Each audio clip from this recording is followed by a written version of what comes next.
După jumătate de an, am reușit să scap din gulag. Acum, 10 aprilie, ora 9 dimineața. Astăzi m-am întors în pădurea aceasta ca să-l vânesc pe monstru din vecini. O să fie greu, dar am un plan. Forță mare ca mea, nu mai vezi. Întrerupe programul cu știri de ultimă oră. Vestea din Găcini a devenit mult mai puternică. Locatarii spun că l-au văzut mâncând un copac. Să nu vă apropiați de pădurea săcere. N-am văzut cum mânca acel copac. N-am băut ceva, chiar l-am văzut.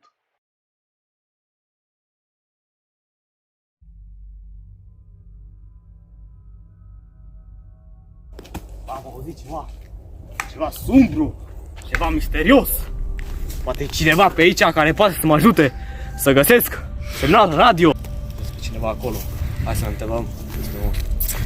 Bună ziua. Cine ești? E foarte periculos pe aici. Monstru, chupacabra pe nume. Foarte periculos. Să-mi dați niște informații despre el. Foarte periculos. În ultimele ani a omorât multe victime. Și se spune că are o abilitate nouă, o armă. Îți dau un exemplu că am armă. Deci, așa e un fel de sabie. Da. Și după scoate sabia și se face pistol. Poate să tragă în tine. Deci, să ai grijă. Da, dumneavoastră ce faceți aici? Eu vânam pentru mâncare. Am nevoie că stau pe aproape. Aveți o armă? Da. În caz că vine monstru.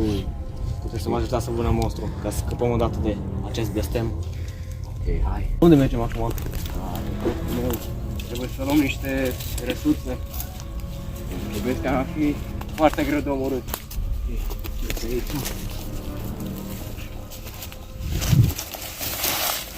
Ai un ghiozdan? Da.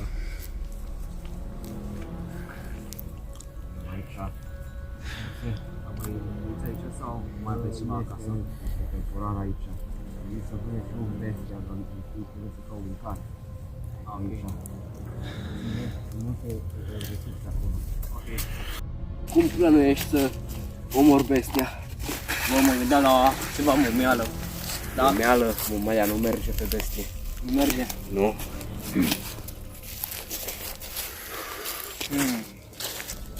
Poate ceva, un sunet să-l atragă. Nu merge. Sunet nu merge? Merge, dar depinde de ce sunet. Chupacabra de la sunet este specială, da. Speciale? Da, ia un sunet. Bă, nu știu dacă merge asta.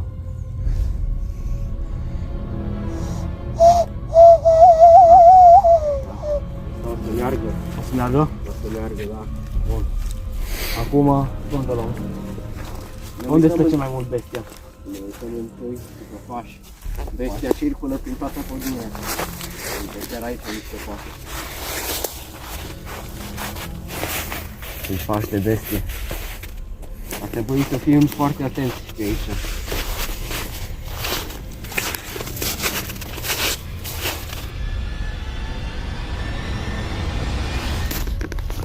Pași. Pași? Da. După gaba? Da. Foarte mult. Ai auzit aia? Sau de ceva? Cred că e chupacabra.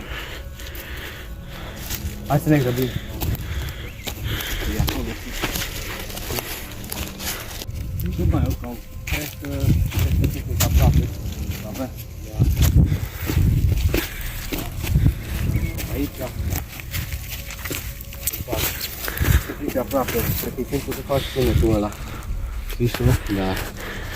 Hai.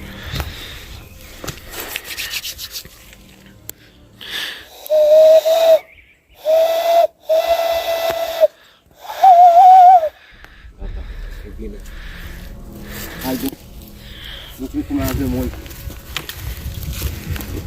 Bă, dacă tot sunt pași pe aici, poate poate au cam muntele. Hai să urcăm muntele.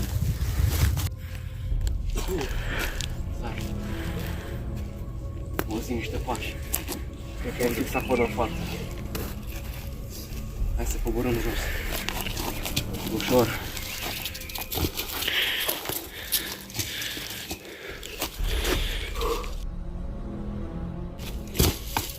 Da.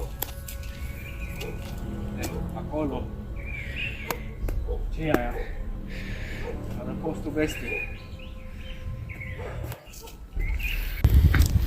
se pare ciudat sau acel om este foarte suspect. Hai să fac, să fluier să văd dacă întâmplă ceva.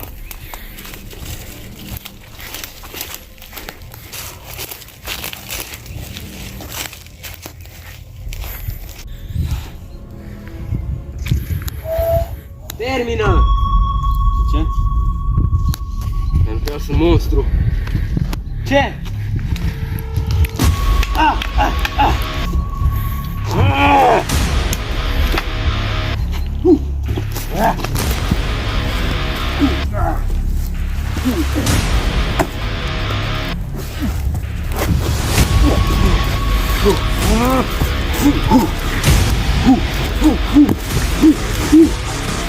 În sfârșit! Te știu pe tine! Da! În sfârșit! L-am bătut! Acum să găsesc o cale pe unde să ies. Fraier. Ce are acolo? Pistol?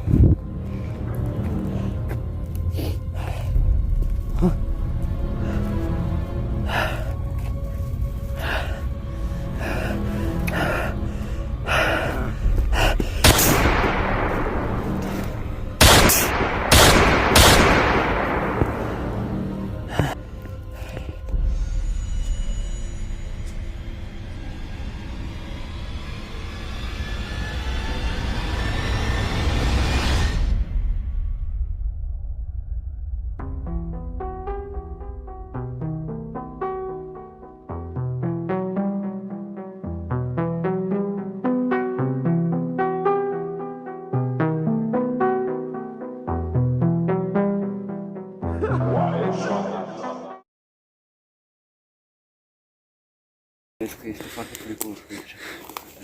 Monstru pe nume Chupacabra. Uite că